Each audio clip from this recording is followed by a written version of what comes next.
What's up, everyone? Welcome back to Visionary Motors. We've missed you guys. We've missed making videos. COVID and jobs got in the way, so we had to put it on pause for a while. But we're back, and this is the first episode of me customizing my car and getting it ready to try to get into SEMA 2021. So I'm going to take you guys with me, walk you through the whole process. I got body kit parts, I got performance parts, I got everything, and we're going to try to get it sponsored. I'm talking with two companies right now. Nothing's official, but I got to get through the process of sending in my application and everything, seeing where that leads. But here's how the car looks right now. Today, I'm putting on the lowering springs. We're hoping to get about 1.25 inches of height difference. I got them right here. So let's go through the unboxing. Alright, so what I got were some Swift springs. I read on all the Lexus forums and everything. There's only about 3 different options since I couldn't get coilovers for my car yet, and everybody recommended the Swift springs for a ride and even for performance difference. So let's go ahead and unbox it.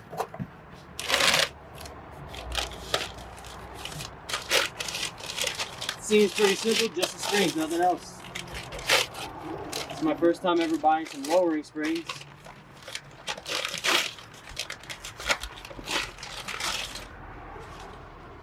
Here they are, Lexus RCF Swift lowering springs.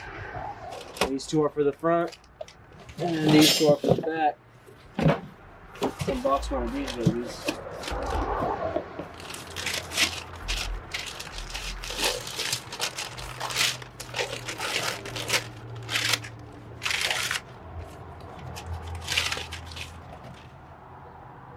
There's the rear lowering springs. I can already tell just by looking at them that these springs are going to make a huge difference in height, because my other ones are not so compressed as these ones. But let me pull those ones out. We'll get that process going right now, and we'll compare them side by side. So I got the car jacked up. I don't know how I feel about these Walmart jack stands. They're looking kind of sketchy. So I'm gonna try and get through this as quick as I can before the car collapses on me. But yeah, I got those jack stands and the jack from Walmart for about 60 bucks. I was on a budget at the time. I might have to replace them because I don't like the way the car's sitting right now. It doesn't look right. So let's get started on the actual install.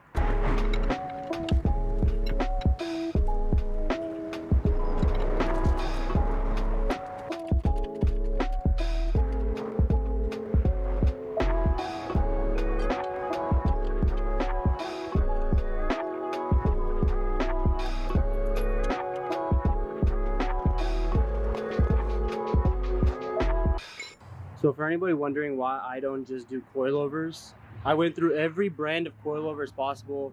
BC, I can't think of any other names off the top of my head, but I went through all of them, and yeah, they'll fit on my car, just like every other RCF is the exact same.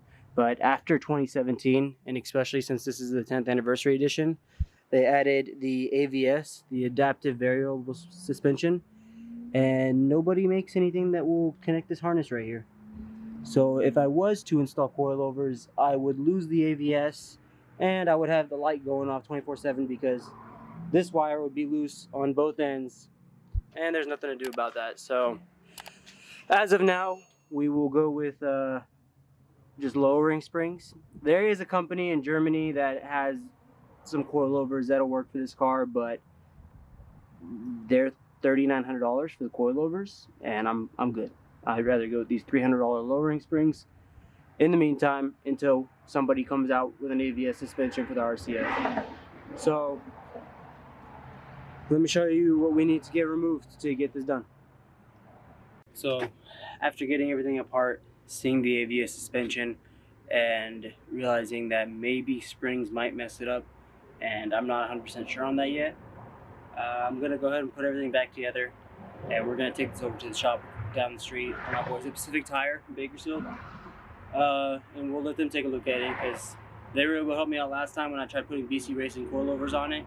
They let me know what's up, and that was not going to be able to happen. So let's go check it out and see if this is going to be a possibility. So I got everything put back, got all the wheels set back on, put the suspension back together, Since it has the ABS suspension, I don't want to risk anything, so I'm just going to take it down to the shop, have them check it out. If they say everything's good and it's something that's a possibility we can do, I'll bring it back home if they're busy and just finish it off myself. If not, then I'll just have them do it and record it over there. I just don't want to risk messing up the ABS, costing me more to replace it or fix it. So it's always better to be safe than sorry. You don't want to regret something on your car. But since I got the car jacked up already, I did just get in my front lip 2 days ago. So we'll go ahead and do an install video on that right now. Check out the next video. So sorry guys, I wasn't able to record at the car shop when they were installing the lowering springs, so I thought I'd just insert a quick clip right here, show you guys the difference. I also have some pictures on my Instagram, some before and after. You guys can check that out, RCF_mod. But as you can see, that made a huge difference. Covered up that huge wheel gap that I used to have right there. And now when I add the body kit, cut the fenders, and get the bigger wheels and rims that I'm looking for, it won't be as noticeable and as bad. So far, I've been driving on it for about 2 weeks. Those Lexus forms were 100% right.